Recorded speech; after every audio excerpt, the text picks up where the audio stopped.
Bonjour et bienvenue sur Télépod, le podcast de Télécom Paris. Bonjour à toutes et à tous, nous vous souhaitons la bienvenue dans le podcast À la recherche de l'égalité. Dans ce 5e et dernier épisode, nous discuterons avec Élodie Bossan, cofondatrice de Tenzing Conseil. Bonjour Élodie et bienvenue. Bonjour à tous et bonjour Marwan, merci de me donner la parole. C'est un plaisir. Dans l'épisode précédent, nous nous sommes intéressés à l'accessibilité aux grandes écoles à travers le programme des Cordées de la réussite.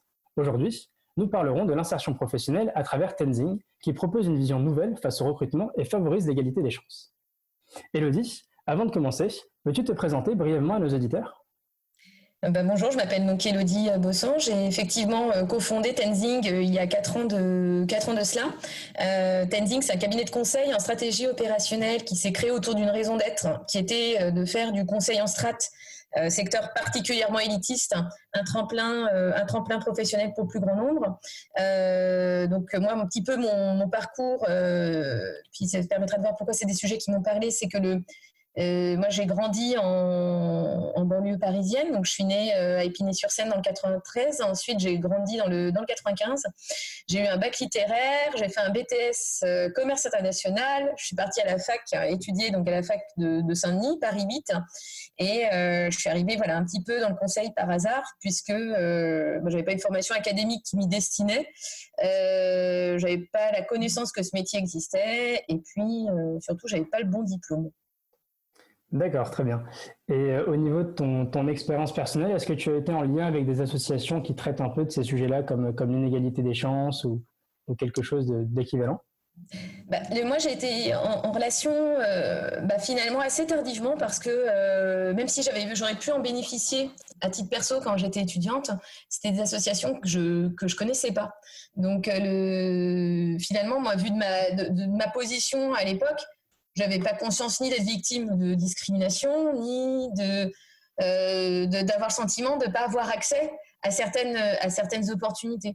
Et c'est finalement en arrivant dans le secteur du recrutement et puis après du conseil en stratégie, je me suis dit, mais en fait, il y a beaucoup de métiers que j'avais pas envisagé. Il y a des formations que je connaissais même pas.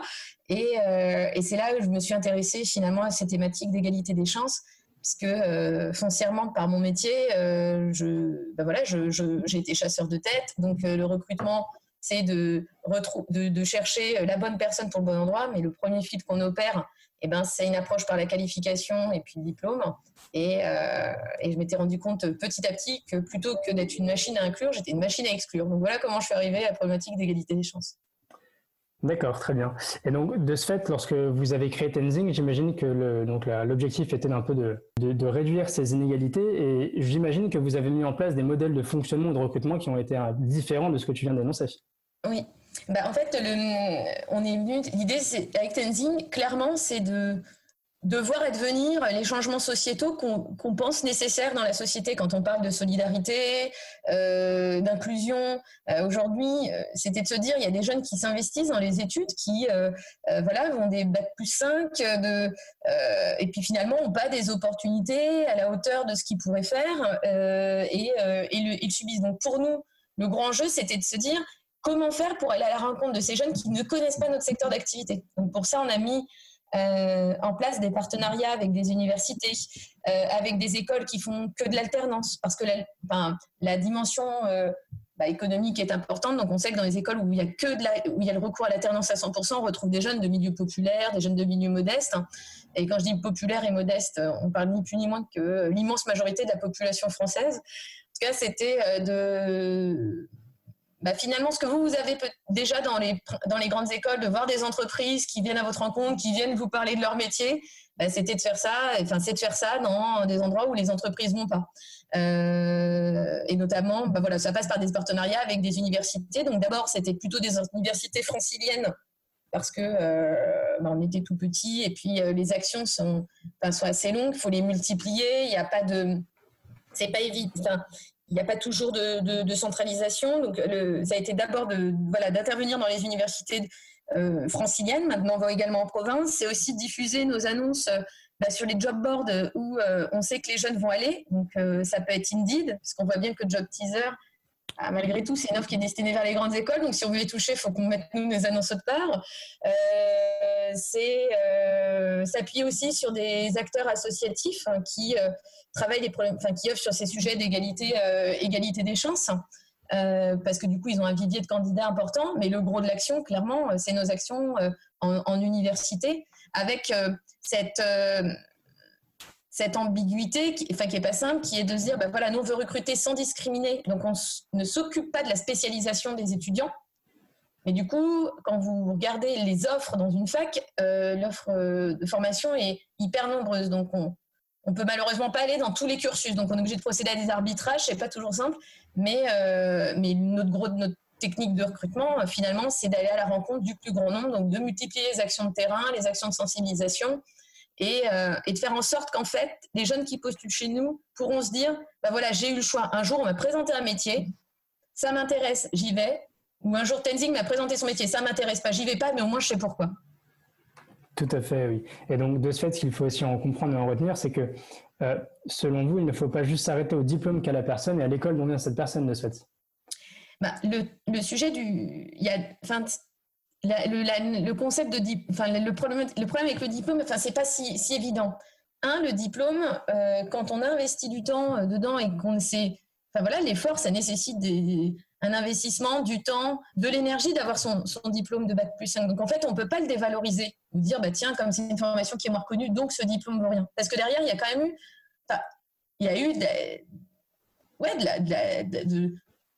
de l'énergie allouée, il y a eu de la croyance, de la conviction qu'on allait en tout cas s'en sortir grâce à ce diplôme et le marché du travail qui vous envoie une autre réponse. Donc nous, c'est pas tant de dire que les diplômes passent en route. On sait que les diplômes, c'est un tampon. Donc il y a une question de reconnaissance de la qualification à travers le diplôme, mais ce n'est pas l'unique moyen d'évaluer une compétence, une aptitude.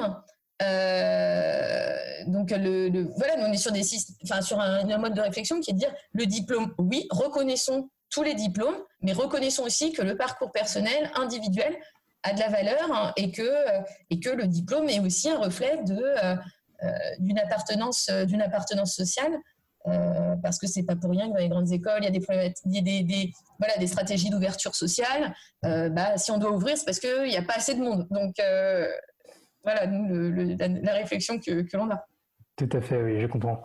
Et donc, en plus de cet esprit un peu plus ouvert qui s'ouvre un peu plus à tout le monde, est-ce qu'il y a d'autres politiques, d'autres dynamiques justement pour réduire peut-être ces inégalités sociales ? Alors nous, déjà, ce qu'on fait, c'est que une fois qu'on a recruté nos futurs consultants jeunes, en tout cas, nous, on est sur un modèle aussi de promouvoir la mixité, c'est-à-dire qu'on ne recrute pas à 100% que des jeunes de milieux populaires. Enfin, finalement, on rentrerait dans une ségrégation qui remplace une autre. Donc non, on parle vraiment de mixité. On a des jeunes qui viennent de grandes écoles, d'autres qui n'ont pas fait de grande école. Mais néanmoins, quand vous sortez, parce que vous êtes tous jeunes diplômés, il y a un sujet d'accompagnement et de formation. Donc nous, Tenzing, on a mis en place des modules de formation très pratico-pratiques. On s'est dit, qu'est-ce qu'on a besoin de savoir faire pour exercer notre métier de consultant ? Donc, on a identifié les compétences qui étaient indispensables et on a conçu des modules de formation avec des cas pratiques qui permettent de les acquérir. En fait, on s'est interrogé sur dans quel contexte on peut acquérir certaines compétences. Donc ça, on a créé ce cadre-là. On s'est interrogé sur le rôle du transmetteur, du formateur. Donc, on a un mode de management qui est spécifique. Et puis une réflexion sur le fait quelles compétences, il y a des compétences qui sont non négociables pour chaque métier, puis il y a des compétences qui sont plus accessoires. Donc voilà comment nous on a pu procéder. Et après derrière, on a aussi cette ambition, et ça commence, d'essaimer notre modèle auprès de nos clients pour avoir un effet de levier plus important, engager des entreprises à adopter ce type de démarche au-delà même si effectivement ça nécessite de changer quand même, de décentrer son point de vue, d'interroger ses préjugés ou ses conceptions, mais l'ambition et ce vers quoi on tend pour, en tout cas, corriger ces inégalités, clairement, c'est de participer au fait qu'il y ait plus d'acteurs qui adressent le sujet pour embaucher plus massivement des jeunes à tout niveau de poste et sans faire du diplôme l'unique point d'entrée. Et d'ailleurs, donc, cette dynamique ne se fait pas que d'un point de vue professionnel, puisque vous utilisez, de ce que j'ai compris, une partie de vos bénéfices au profit d'associations. Est-ce que tu peux nous parler un peu plus de cette action ? Tout à fait. Alors là, c'est plus qu'une action, c'est pareil. Au niveau, quand on a créé Tenzing, il y avait une première ambition, c'était d'être un cabinet de référence excellent dans son secteur, donc être reconnu, donc ça c'est chose faite. Deuxième, c'était d'avoir un impact sociétal à travers le recrutement, la formation et l'essaimage. Troisième, on est sur des modes de gouvernance. Aujourd'hui, vous avez peut-être pu entendre, maintenant il y a la promulgation de la loi Pacte, on parle de société à mission. Donc Tenzing, c'était une société à mission avant l'heure, puisque on s'est organisé on a un mode de gouvernance qui est un petit peu spécifique, puisqu'on est détenu par notre association, et donc du coup, qui œuvre à la promotion de l'égalité des chances, ce qui fait qu'on reverse 100% de nos bénéfices redistribuables à des acteurs associatifs qui traitent de cette problématique, en tout cas de la réussite éducative pour les jeunes de milieux populaires. Et pourquoi on parle de réussite éducative ? Parce que c'est un des missions de l'État, et que quand vous êtes dans des milieux modestes, en fait, le moyen de s'en sortir, en fait, c'est l'école. Donc, on soutient ainsi, donc tous les ans, des acteurs associatifs, et donc on a pu redistribuer 100 000 euros la deuxième année, 100 000 euros la troisième année, et là on est sur 150 000 euros. D'accord, très bien. Et d'ailleurs, si je ne me trompe pas, cette année, vous travaillez autour d'un projet qui va peut-être être proposé au cinéma, de ce que j'ai compris ? Alors oui, en fait, parmi nos actions de plaidoyer et de réinvestissement, on s'est dit, il y a les acteurs associatifs, mais il y a aussi, il peut y avoir d'autres formats. Donc moi j'avais lu l'ouvrage de Fabien Truand, qui est un chercheur sociologue, qui a écrit un livre qui s'appelait Jeunesse française Bac+5 de banlieue, qui s'interrogeait sur les trajectoires des jeunes de milieux populaires, notamment en banlieue, sur les choix d'orientation et comment ça se passait jusqu'à leur insertion. Et il a eu un projet de documentaire avec Mathieu Vadepied, donc qui s'appelle Les Défricheurs. Très beau documentaire, en tout cas très juste, sans misérabilisme, et qui présente cette réalité vécue par les étudiants. Et ils avaient le souhait de passer sur grand écran. Donc Tenzing, voilà, on contribue au financement de ce passage de documentaire à film. D'accord, très bien. Nous espérons pouvoir voir ce documentaire passer au cinéma d'ici peu, de ce fait.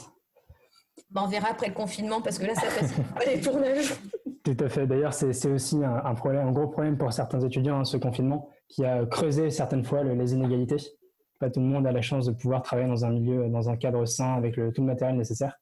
Donc, disons que la situation n'a fait que renforcer certaines inégalités, ou au moins les montrer pour certains, malheureusement. Oui, ça les a montrés. C'est pour ça que nous, on a décidé, parce qu'aujourd'hui, il y a quand même pas mal d'entreprises qui ont réduit la voilure sur les investissements, notamment aux associations. Donc, nous, on a décidé de maintenir nos investissements parce que les associations auront tout aussi besoin, parce que derrière, c'est des bénéficiaires. Donc, on parle de jeunes qui, comme tu dis, vont souffrir de... il y a moins de stages, il y a moins de problèmes de logement, il y a problèmes d'emploi, et on maintient nous aussi nos embauches de consultants juniors cette année, parce qu'on considérait que c'est de notre responsabilité aussi de ne pas contribuer à la morosité ambiante, et de ne pas faire des individus, de la jeunesse une variable d'ajustement. Tout à fait. Et donc, pour peut-être résumer tout ça, véhiculer une idée ou véhiculer un message particulier, est-ce que tu aurais quelque chose à transmettre à nos auditeurs, que ce soit pour un jeune lycéen, pour un étudiant, pour un chef d'entreprise, un directeur d'école ? Pour un jeune, pour les jeunes au sens large, j'aurais deux messages selon de là d'où on vient. Donc aujourd'hui, vous êtes à Télécom Paris, donc je pense qu'il y a pas mal de vos camarades qui écouteront ce podcast. Donc ceux qui sont peut-être issus de catégories socio-professionnelles, plus favorisées, c'est de porter un autre regard sur ce qu'est la mixité, la réussite à l'école, et sans stigmatiser en fait. C'est pas de dire c'est pas une jeunesse qui est ni en souffrance, ni défavorisée. Simplement que non, ça a été d'autres quotidiens qui ont été vécus.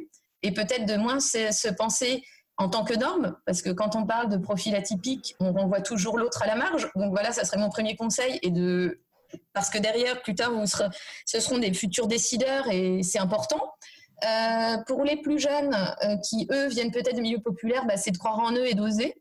Le chemin est effectivement, on parle de chemin du combattant, on ne parle pas de voie classique dans ce cas-là, mais donc c'est malgré tout de s'accrocher et de faire en sorte aussi qu'il une forme d'empowerment, enfin d'être fier de là où ils viennent et de se former sans se formater.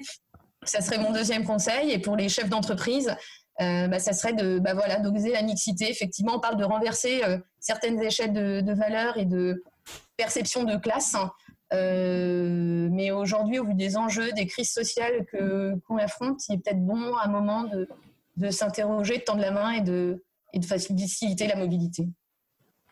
Tout à fait. Donc, on retient un mot qui revient assez fréquemment, qui est oser. Donc, osons tous. Tous ces mots laissent fortement à réfléchir et j'espère que cela amènera beaucoup d'entre vous à le faire. Élodie, merci d'avoir partagé tout cela avec nous. Je vous en prie. Merci beaucoup. Avec plaisir. Merci à toutes celles et ceux qui sont restés jusqu'à la fin de ce podcast. Je me joins à l'ensemble des présentateurs et des invités afin de vous remercier pour nous avoir suivis depuis le début de cette série. N'oubliez pas que même à petite échelle, vous pouvez être acteur du changement pour que la diversité soit vue comme une force et donc oser. C'était un podcast Télécom Paris de la série À la recherche de l'égalité. Retrouvez les prochains épisodes ainsi que tous nos podcasts sur les plateformes d'écoute telles Deezer, Spotify, Apple Podcast ou Google Podcast. À très bientôt.